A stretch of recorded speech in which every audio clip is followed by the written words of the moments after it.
On the cusp of a new century, Ireland is a country traumatised by violence.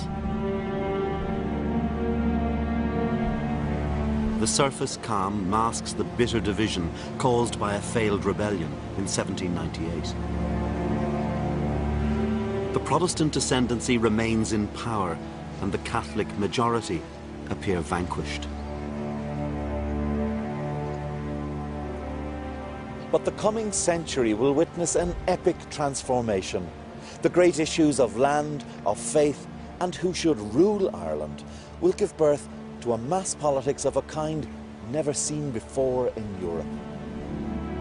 It is a story that reveals itself in the impoverished countryside, but also in the halls of Parliament. From the streets of Protestant Ulster to the most far-flung outposts of the British Empire. This is a story of conflict and, above all, change. It is the story of how modern Ireland was born.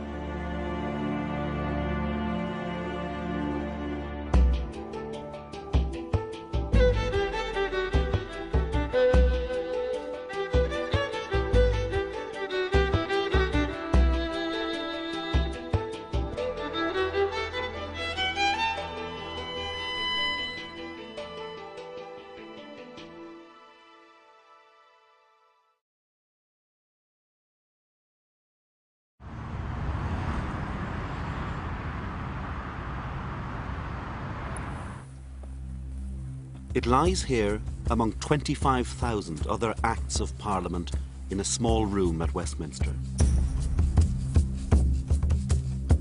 A piece of paper that sought to end once and for all England's problem in Ireland by making Ireland part of the Union.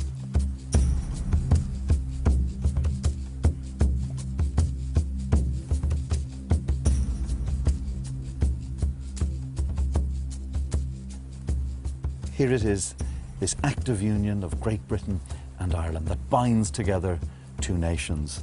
You feel a real sense of excitement looking at this, touching it, because you think of the great political campaigns that were inspired by the act of union, but also of the thousands who lost their lives in the struggle over what it represented.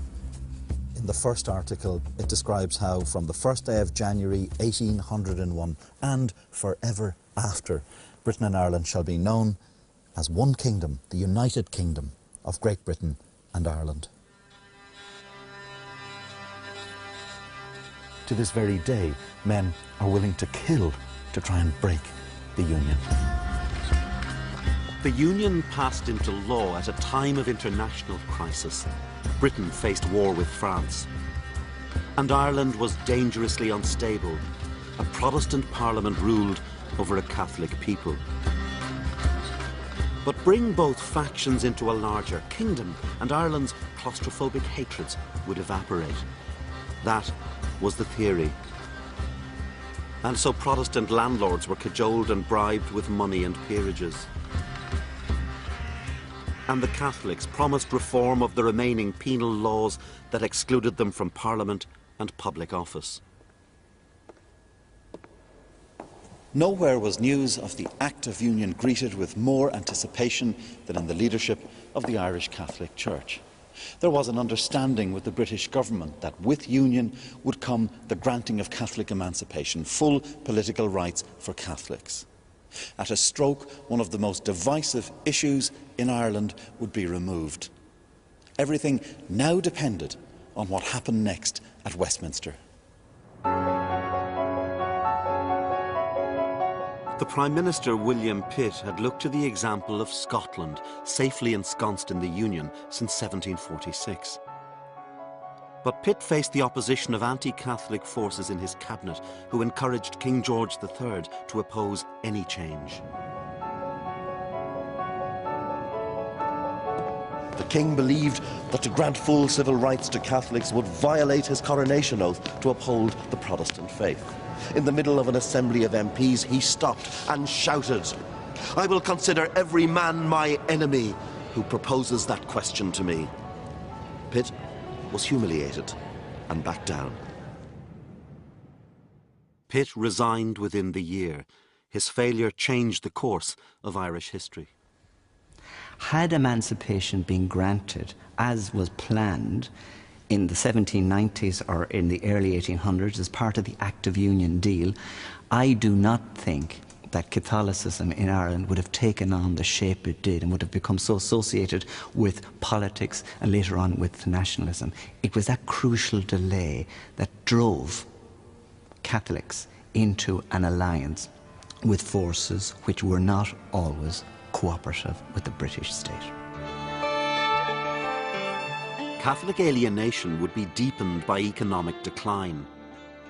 When the war with France ended in 1815, agricultural prices collapsed and a booming population increased pressure on the land. This was a perilous situation in a country already overwhelmingly dependent on farming.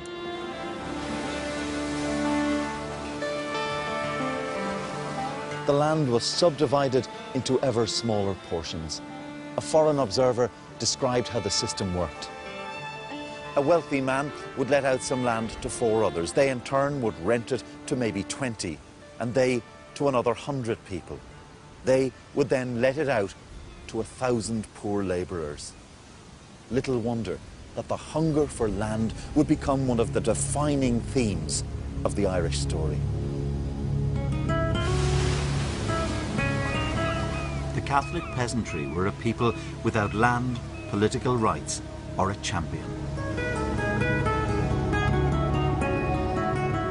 Their liberator would be one of the most remarkable figures of the 19th century, Daniel O'Connell. The typical 20th century figure that O'Connell would have the closest parallel to would be the late Martin Luther King in America. King was able to mobilize and politicize people who previously had been rather passive and indifferent. O'Connell was born into the small Catholic elite that had kept its lands after the penal laws. He was brought up here in County Kerry, but educated in France. There he witnessed the terror of the French Revolution, an experience that filled him with a lifelong dread of revolutionary violence. How would you describe O'Connell? O'Connell was a 19th century liberal. That is, he believed in constitutionalism, in human rights. He supported that sort of thing in other countries and wanted it in Ireland. In 1823, O'Connell brought the Catholic Church directly into Irish politics. His Catholic Association used church networks to mobilise the people to campaign for emancipation. They started collections outside the church where the peasants could give a farthing a week, a penny a month, a shilling a year, and they could have a badge saying they were a member of the Catholic Association. And his marshals in this, his precinct captains, were the clergy. A Protestant bishop observed, "There is what we have never before witnessed, a complete union of the Roman Catholics."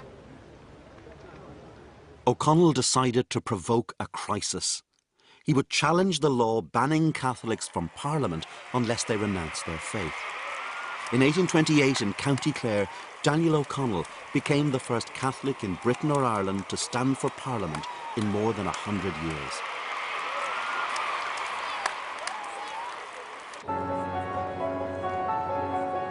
O'Connell won easily, but he also had support in government. The crisis presented pragmatists in the British cabinet with the opportunity to repeal the remaining laws against Roman Catholics. Catholic emancipation enables and empowers a whole world of Irish Catholics who previously, over the traumatic first 20 years of the Union, have not seen any element of power open to them. It enables them to feel, I think, they have a stake. But there is a part of Ireland where the rise of O'Connell is greeted with fear. In Ulster, there were more than 1 million Protestants, descendants of the settlers who'd come in the 17th century. They ranged from landed gentry to farm labourers to factory workers. Many had prospered, creating thriving industry. Although some Protestant dissenters had led the rebellion of 1798, sectarian conflict with Catholics had helped to create a siege mentality among the growing Protestant working class.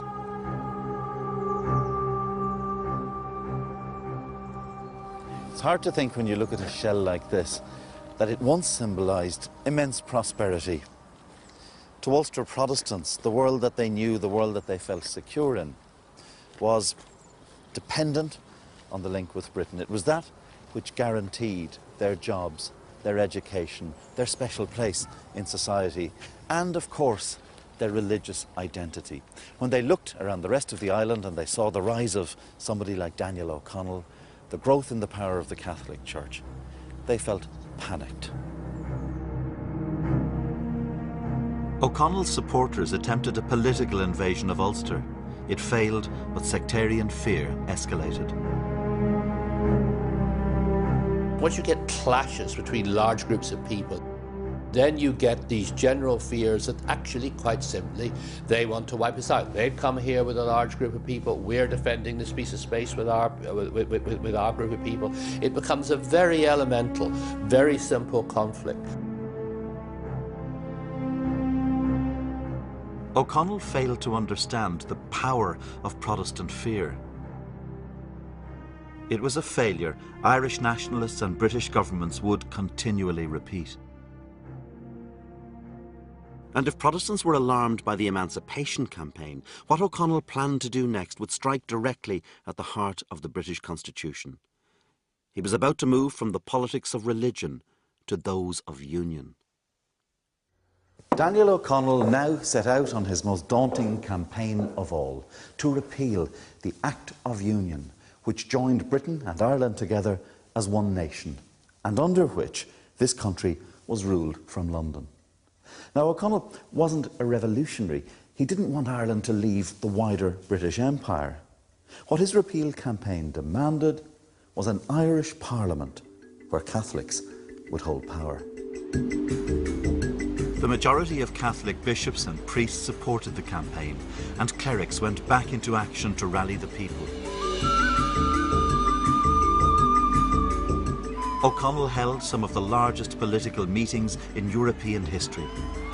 The greatest gathering was at Tara, seat of the old High Kings, where O'Connell's carriage took 2 hours to pass through the crowd.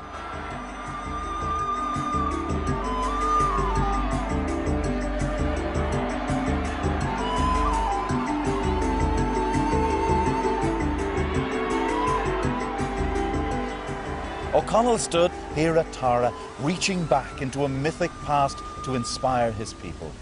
Reports from his supporters describe a crowd of 1 million people. Whatever about the exact numbers, it was certainly the largest gathering the country had ever seen. And it rattled the government. Within 3 months, O'Connell had been arrested and he would be jailed. The movement disintegrated. Mass demonstrations on their own could not win repeal. O'Connell needed political support at Westminster, and he had none. Within 3 years, he would be dead, taken mortally ill on a pilgrimage to Rome. But the tumult of O'Connell's era had created a generation of more radical nationalists. Inspired by the Gaelic past, these young Irelanders sought an identity that was politically and culturally separate to Britain. Their leader, Thomas Davis, a Protestant writer and thinker, echoed an earlier generation of Irish Protestants who'd led rebellion against Britain. Righteous men, he wrote, must make our land and nation once again. That determination will be immeasurably deepened by the events that unfold in the fields of Ireland. Here the rural poor subsisted on overcrowded land and depended almost entirely on potatoes for their food. In 1845, disease attacked the crop. Phytophthora infestans would quickly become known as the blight.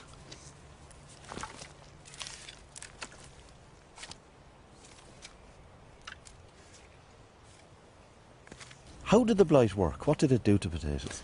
Well, basically, it ratted the potatoes. Spores that travel in the air, and it comes in and it gets onto the stalk, onto the leaf of the stalk, and it travels down through the stalk, down into the predator, and basically rots the predator.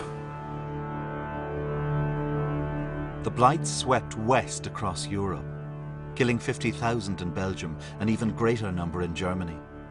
In Scotland, tens of thousands emigrated to escape the hunger. But none of this compared to what would happen in Ireland.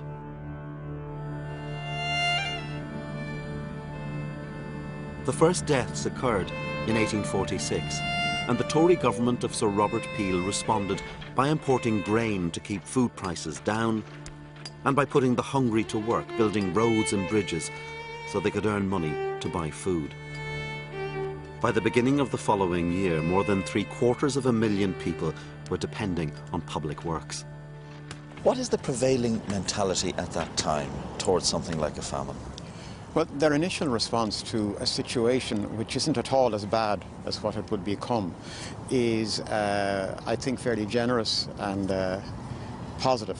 As the crisis developed, I think attitudes in London became less sympathetic. There's more exasperation and in certain quarters actually hostility and frustration and a sense that the Irish are not grateful, that they must do more to help themselves. By June 1846, there was a new Whig government led by Lord John Russell. The Whigs believed in the prevailing doctrine of laissez-faire, minimal state intervention. Saving the starving was not the government's job, but that of local landlords and of charities.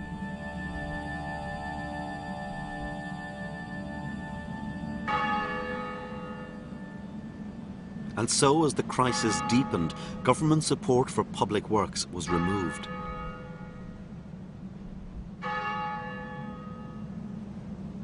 Some landlords were generous and were bankrupted by the cost of relief. Others had no inclination to help and evicted the starving. Priests were heavily involved in helping the people.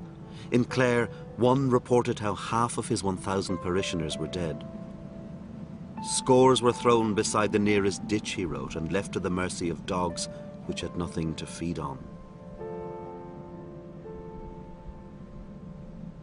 Food prices soared far beyond the wages of those still employed on public works, and government soup kitchens were closed after being open for just 6 months. Famine diseases like typhoid and cholera swept through the population.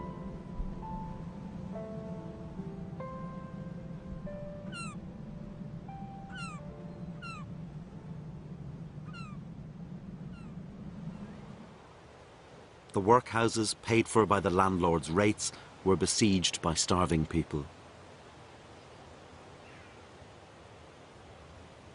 Overcrowding became endemic in many of these places. Workhouses would become mansions of the dead. A visitor to the Fermoy workhouse wrote of how a pestilential fever was raging through the place, and all the horrors of disease were aggravated by the foul air. On the day of that visit, 30 sick children were found crammed into just 3 beds. With crops failing, the poor fell behind in their rents. Tens of thousands were evicted.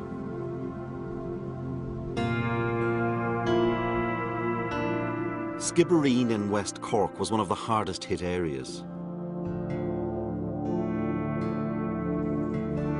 In 1847, Lord George Bentinck told Parliament of news he'd received from a local clergyman. I have at this moment in my pocket a letter from the Protestant clergyman of Skibbereen, the Reverend Richard Boyle Townsend, in which he says that in the Poor Law Union of Skibbereen, 10,000 persons have perished from the famine. The Reverend Townsend became what we would nowadays call a humanitarian campaigner. From the rectory here at Skibbereen, he wrote to newspapers and to powerful political figures. This son of the landed Protestant gentry took the full horror of the Irish famine to the heart of the British establishment. Townsend even travelled to London to lobby the Permanent Secretary to the Treasury, Charles Trevelyan. Relief schemes were failing, he said. Emergency food supplies were needed. But Trevelyan saw the calamity in starkly different terms. God had sent the famine to teach the Irish a lesson, he wrote. That calamity must not be too much mitigated. The real evil was the people's selfish, perverse and turbulent character. To Irish nationalists, Trevelyan's callous words represented the true voice of the union with Britain. What is it that motivates Charles Trevelyan? He articulated ideas which I think were pervasive at the time. Things like self-reliance, market forces, small government, the dangers of overpopulation, the danger also of what economists would call moral hazard in the context of famine relief. The sense that if you relieved the Irish too generously, they wouldn't learn a lesson, and the same thing was going to happen in a few decades again.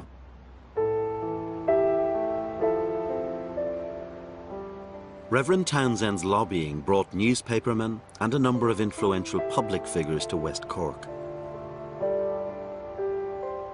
He showed them the cabins of the dying and the mass graves. Reverend Townsend brought his visitors to this graveyard. Here they saw the horse-drawn carts pull up with corpses. They saw them being emptied into the ground, layer upon layer, without coffins. In this one mass grave lie the remains of 9,000 people.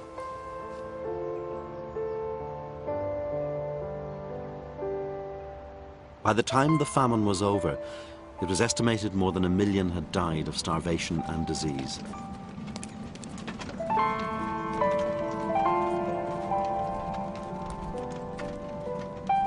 Among them was the Reverend Richard Boyle Townsend. He died from typhus, contracted from those he had been helping.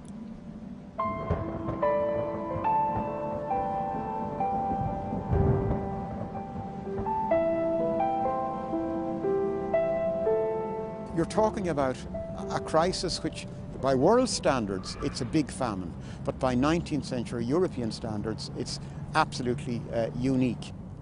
At that time, Britain was capable of doing much more than it did. I think one has to say that. An entire class of small tenants and farm labourers vanished. Some landlords who'd been forced by the government to pay for relief went bankrupt. And there was a new phenomenon, better-off Catholics who bought land on bankrupt estates.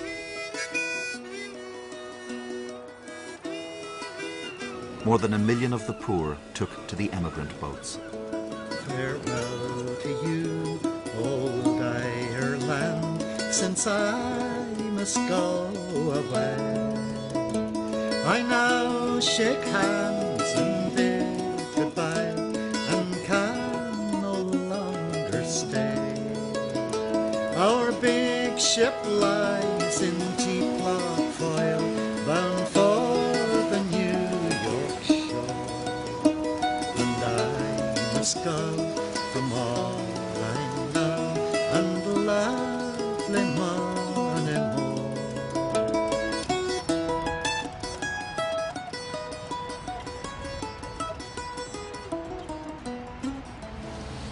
For many emigrants, this was their last sight of the Irish mainland. Ahead of them lay the Atlantic with all its hardships. In one 2-month period in 1847, nearly 5,000 people perished on the crossing.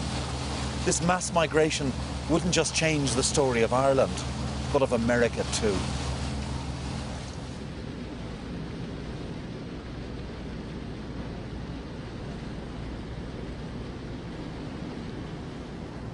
The story of Irish Catholics in America is a mix of romantic fable, phenomenal social advancement, and hard politics.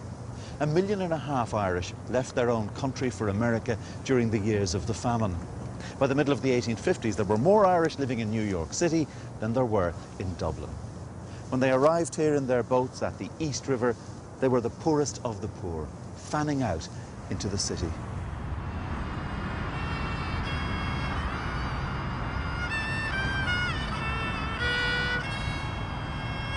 America was absorbing millions of refugees from hunger and political crisis from across the world.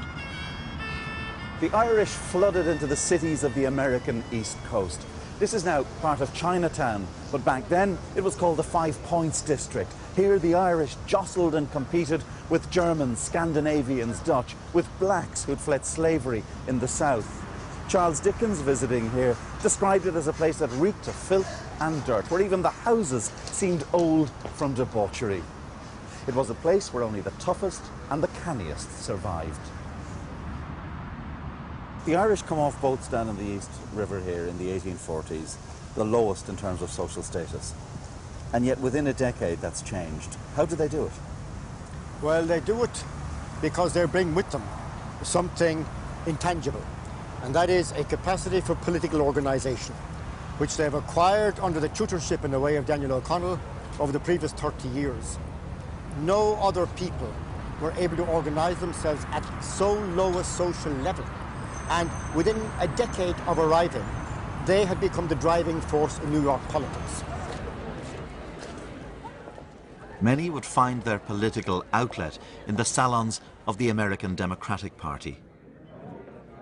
But others among the Irish, embittered by the cruelties of the famine, were looking back towards home.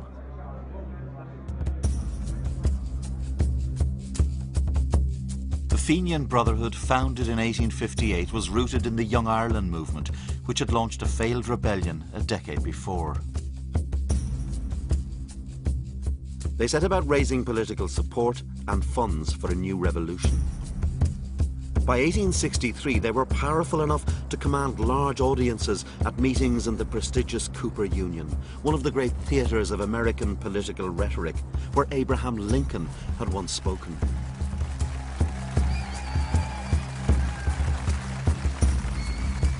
Tell me, in essence, what were the Fenians? Well, the Fenians were essentially the cry for revenge for the famine. That's what they were. And they were able to mobilise over here in America because they were beyond British jurisdiction. The driving force is getting money out of people. That's the ultimate test of organisational capacity. To send back to Ireland, and enormous amounts were collected.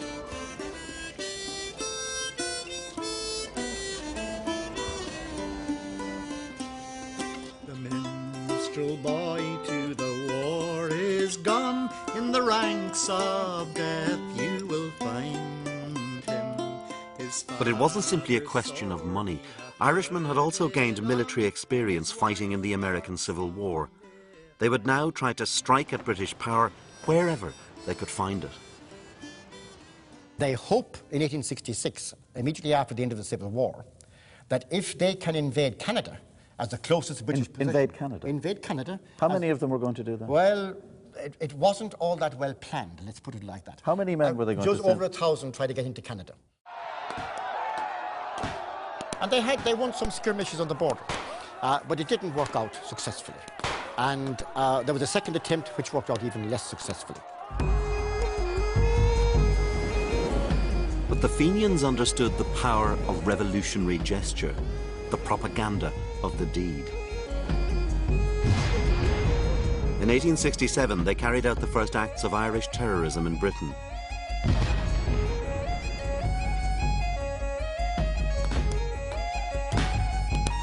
When the accused were executed, they became martyrs whose deaths and ideas would inspire future revolutionaries. The idea that a self-elected elite will form the shock troop of the Irish nationalist advance. This idea is, I think, influenced by certain movements on the continent in the 1830s, 40s, 50s, the anarchist movements. There are elements of all this in their structure of cells, in their belief that you have to work by conspiracy, a gestural act of violence, often against a symbolic target. This kind of revolutionary politics is part of the essence of Fenianism.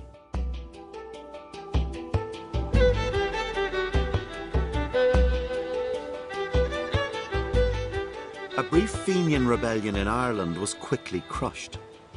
but they would be hugely influential in a social revolution. A movement rooted, as with so much of the history of the Irish 19th century, in the land.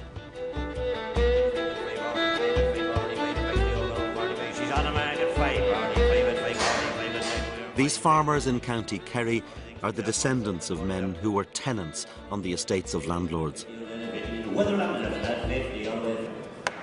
Even the largest tenant farmers couldn't claim to be secure from high rent increases or eviction. Pin 2, sorry this. Pin 2. Okay. Very good. And when the potato blight struck again and threatened another famine in 1878, a movement emerged determined to protect the farmers from eviction.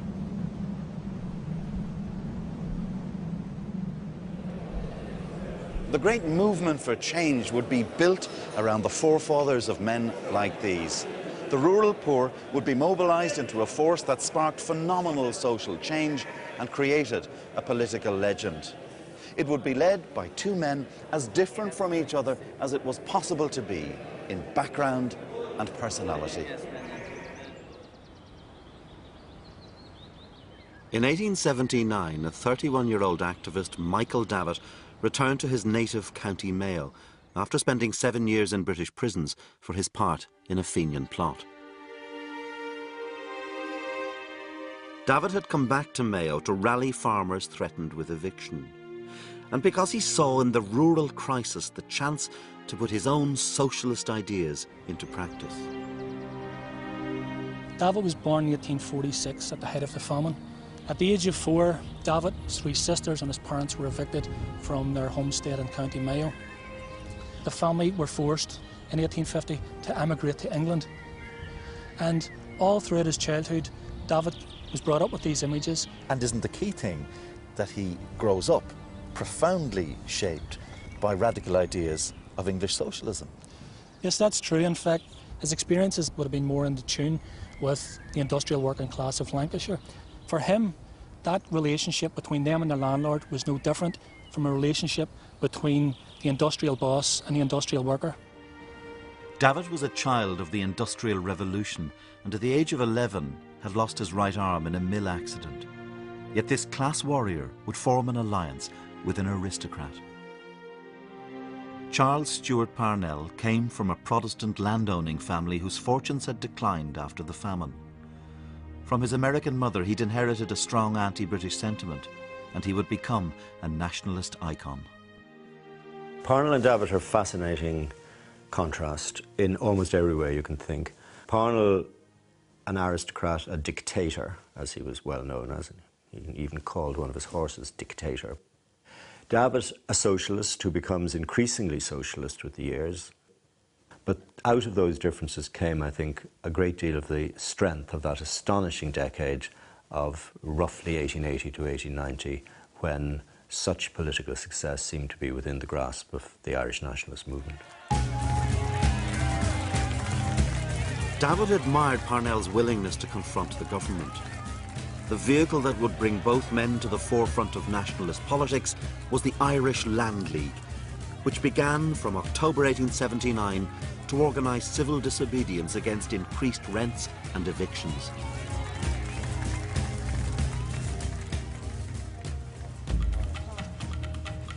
One of the first cases taken up by the League was that of a tenant farmer in Lunamore, County Mayo. Anthony Dempsey had fallen behind on his rent and faced eviction.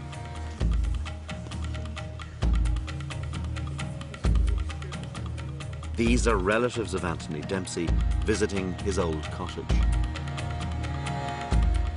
Thousands of people gathered here to prevent the eviction of the Dempsey family. The biggest significance of it was that Charles Stewart Parnell came to this scene. So he would have come up the road, down over that way, yeah, and come up. Thousands of people. Yeah.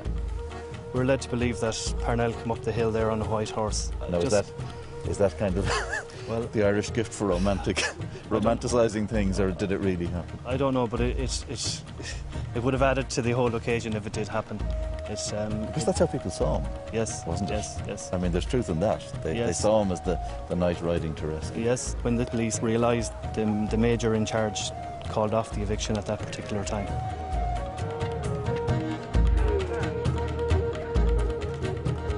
Vast sums of money were raised through the Fenian networks in America and used to subsidise evicted families. The League was both rural trade union and nationalist movement. A rent strike was declared. The League tapped into rural traditions of coercion against those it called the people's enemies. The Land League develops a new tactic called boycotting, or social ostracism. One of the other aspects of this was what became known as moonlighting, where those who went against the unwritten law would be visited at night or would receive letters or warnings about their conduct, and even to have mock funerals, kind of symbolise the end of them as members of the community.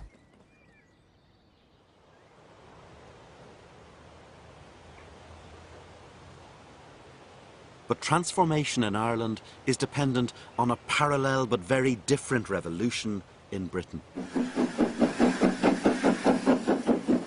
It is the age of mass industrialisation and rapid social change. In this evolving United Kingdom, dominated by the forces of industry, the old Ireland of landlords seems out of step with the spirit of the age. Politics too was changing. The vote had been extended to factory and farm workers.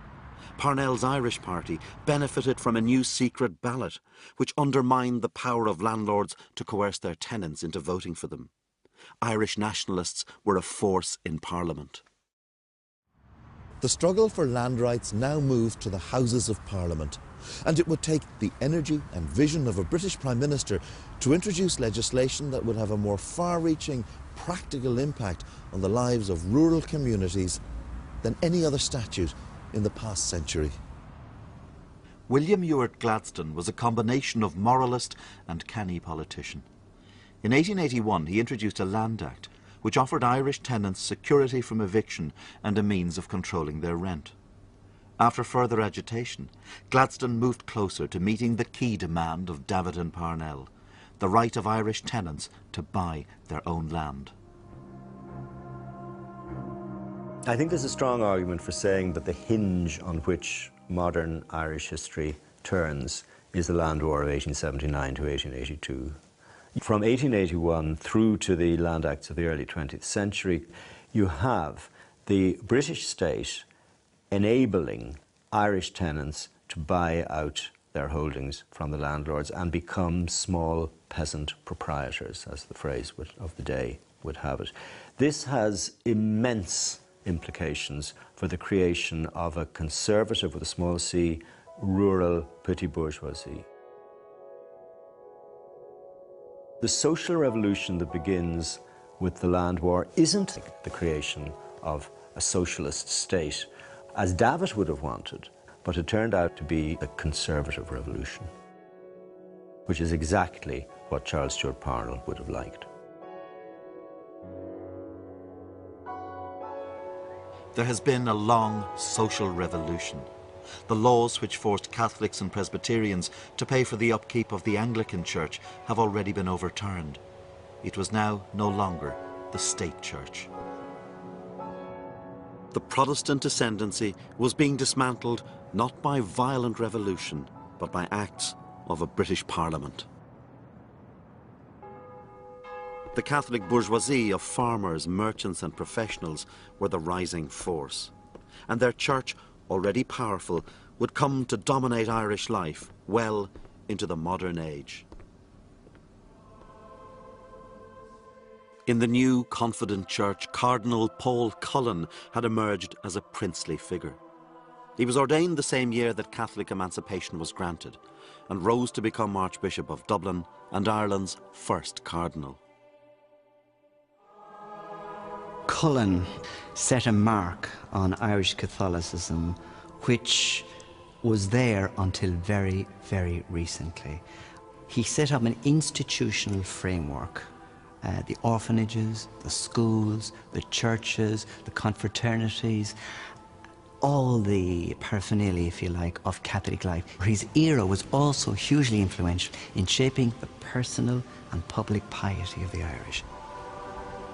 There's a pretty fierce attempt to control the Catholic population on the part of Cullen and the kind of men who came along with him. His interest is the security, the rights and the position of the Church, and he will be as tough as he needs to be to secure those Catholic interests.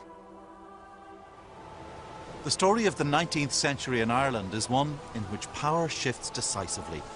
The great issues of religious freedom, of land, have now been confronted. But there remains the most divisive question of all, Home Rule. Up to now, Ireland has been ruled from London. But the campaign to change that will lead to the division that persists in Ireland to this very day. The new campaign will be led by the hero of the Land League, Charles Stewart Parnell. Under Home Rule, Ireland would stay in the Empire.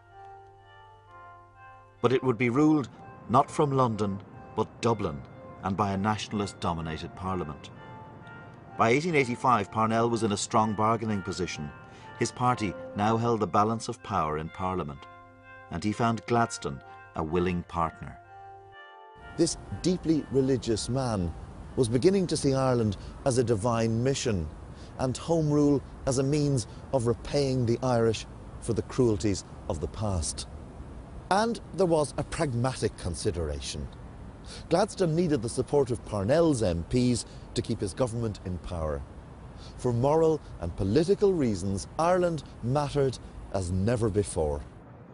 By 1886, Gladstone was ready to put a Home Rule bill before the House of Commons. Parnell and his MPs listened intently as Gladstone declared that this was a golden moment, which rarely returns. The British Prime Minister had placed his political prestige and the formidable weight of his oratory behind self-rule for the Irish. But it wouldn't be enough. The bill was defeated by 30 votes. Many of Gladstone's own Liberal supporters, fearful that Home Rule could lead to the breakup of the Empire, voted against him.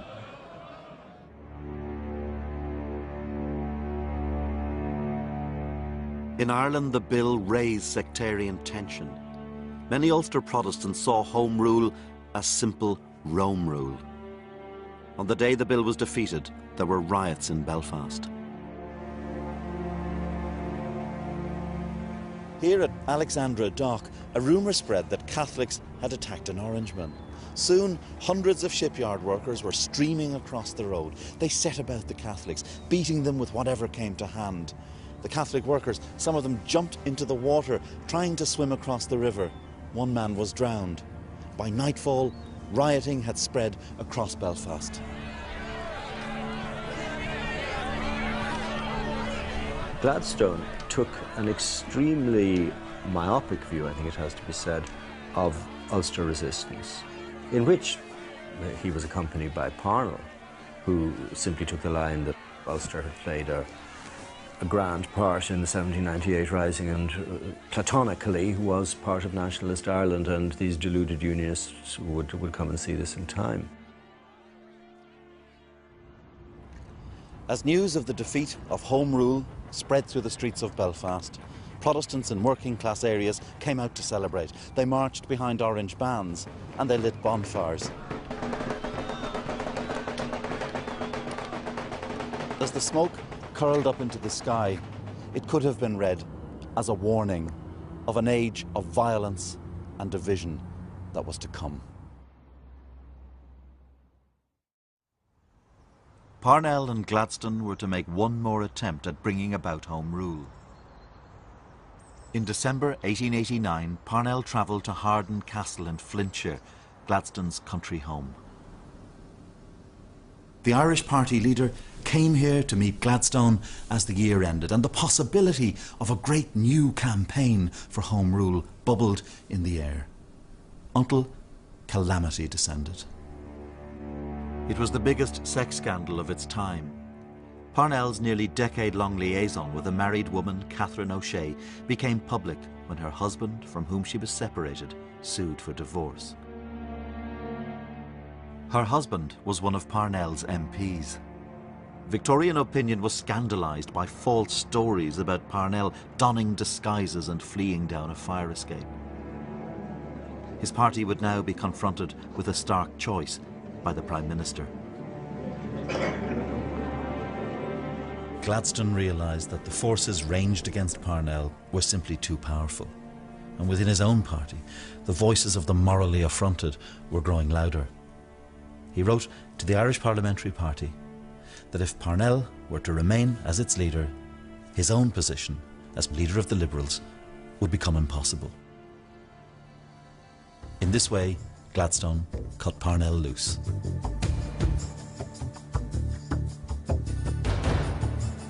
But Parnell would not step down, even after his former allies, the Catholic bishops, denounced him. At a bitter meeting in Westminster, he faced his MPs. Parnell placed his leadership before the unity of the party, and it split. The majority deserted him.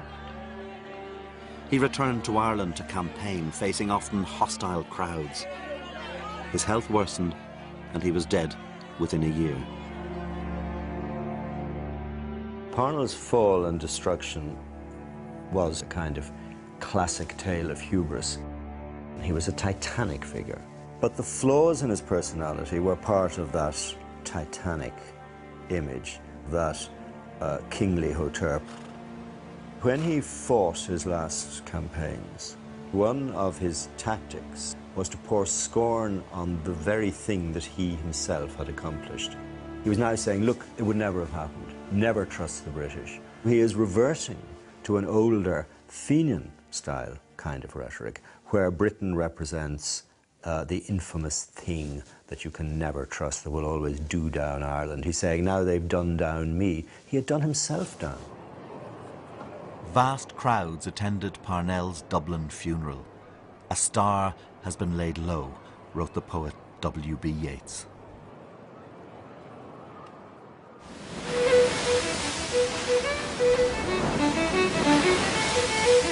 The age of the political titans was over, O'Connell and Parnell. But the promise of Home Rule had prompted many nationalists to re-examine Irish identity. They reached back into the mythical past for inspiration.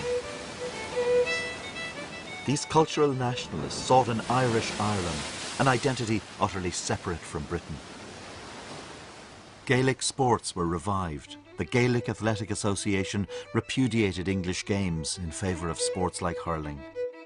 As James Joyce wrote, the racy of the soil were building up a nation once again. The movement became one of the most important organisations in Irish history. It also attracted radical nationalists. Several of the GAA's founding members belonged to the Fenian Irish Republican Brotherhood. The GAA would also become central to the first great campaign of cultural nationalism, reviving the Irish language.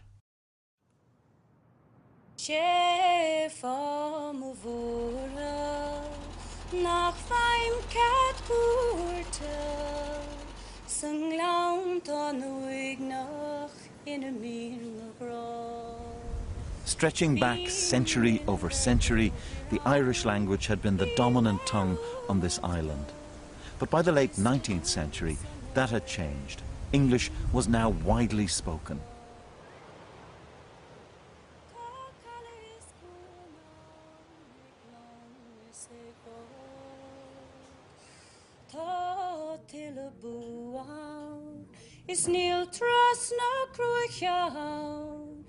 Agus a gceann den na daoine de bhí béarla an teanga Commerceáid, an teanga Obair, agus de bhí Gaeilge, teanga na daoine bochta.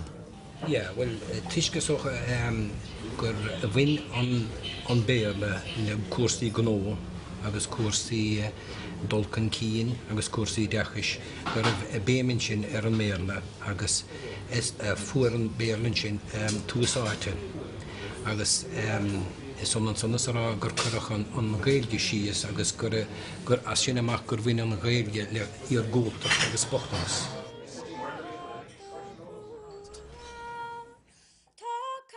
The attempt to revitalise the language led Douglas Hyde, a Southern Protestant, to co-found the Gaelic League. Hyde was no revolutionary, but the movement attracted a growing number of militant nationalists.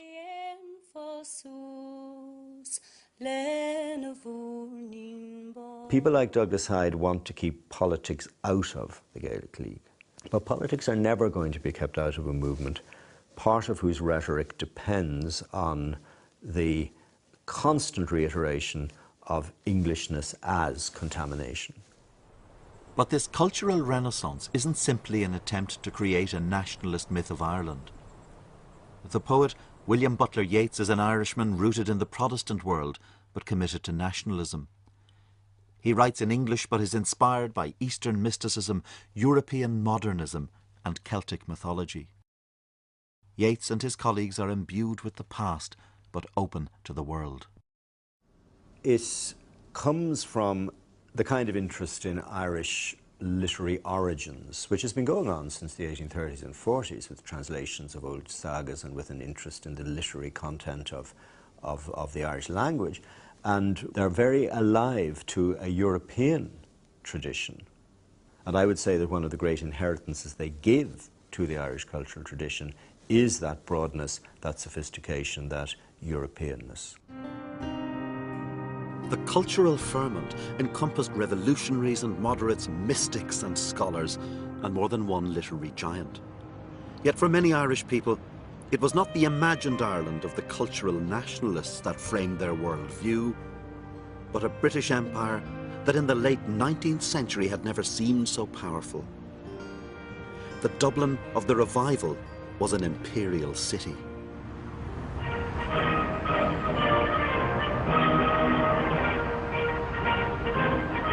From Queen Victoria's civil service to the traders and the military, the Irish were embedded in the imperial project. Ireland was part of the largest empire in history, covering nearly a quarter of the Earth's landmass. And it offered endless opportunity to the willing and the adventurous. In the East India Company, a sixth of the administration was Irish, more than any other group. Nor was Irish imperial involvement confined to the Protestant ascendancy class. Civil servants like the Cork-born John Pope Hennessy from a Catholic family rose to become a reforming governor of Hong Kong. Soldiers like Luke O'Connor from Roscommon joined the army as a private, won the first ever Victoria Cross and retired as a Major General.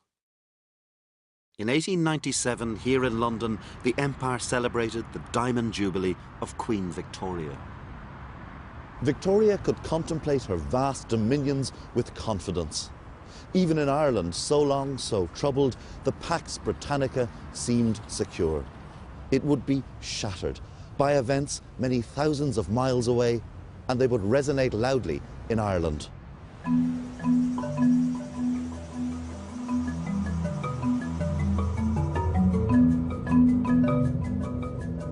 At the southern tip of Africa, the Boer republics of the Free State and Transvaal had risen in revolt against the encroaching British Empire. Irishmen working on the mines joined the Boers in this white man's war. Militant nationalists watching from Ireland would soon rally to the Boer cause. The man who would found Sinn Féin, Arthur Griffith, came here, as did the great land campaigner Michael Davitt, who witnessed the British and the Boer fighting hand to hand. And a shopkeeper's son from County Mayo, John MacBride, led a brigade on the Boer side. As MacBride himself put it, fighting the British here in South Africa was the next best thing to fighting them in Ireland itself. Among those who flocked to the Boer cause was an Irish-American brigade drawn from the ranks of the old Fenians. They joined the hundreds who are now fighting for the Boer president, Owen Paul Kruger. Reg, tell me about the Irish. How did the Boers view the Irish? How did they see them? Yeah, they didn't take to discipline very easily. The Boers actually thought them a bit rough, and they were a bit scared of them. Of course, anybody who had a dislike of the British and a mistrust of the British were very welcome to the Boer cause. My father, who met, during the war, met quite a few of them, said he rather got the idea that or the impression that they were fighting against the British and not so much for a Boer cause. Back in Dublin, the tenement children sang, "Sound the bugle, sound the drum, and give 3 cheers for Kruger." Give me a sense of the passions unleashed in Ireland by this conflict. In Dublin, which was the core of the pro-Boer movement, the Irish pro-Boer movement, there were the worst riots that had been seen in the streets of Dublin. The heroes of the Transvaal became, for a season, the heroes of Irish nationalism.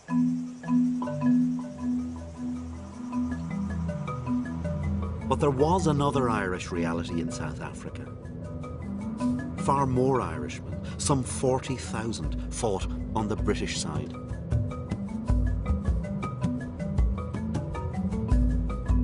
The conflict between different Irish allegiances would be exposed brutally in December 1899 at the Battle of Colenso, one of the worst defeats suffered by the British. John MacBride was present on the Boer side as they opened fire on the British positions. British troops were pinned down here in the long grass. Every time a soldier tried to raise his head, he ran the risk of being shot by a sniper from the hills above. By the end of the battle, 500 men were dead, 500 more were wounded. And by that stage, MacBride would have known that many of those lying here were fellow Irishmen.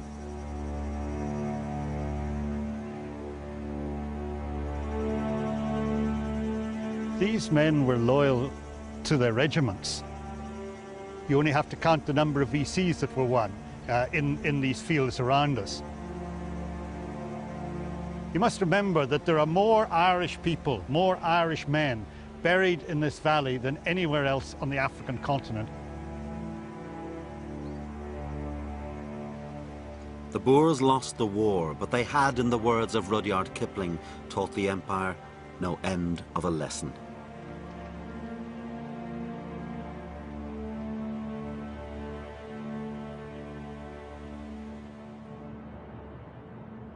The Boer War had proved that there was a dedicated minority of Irish committed to breaking the link with empire.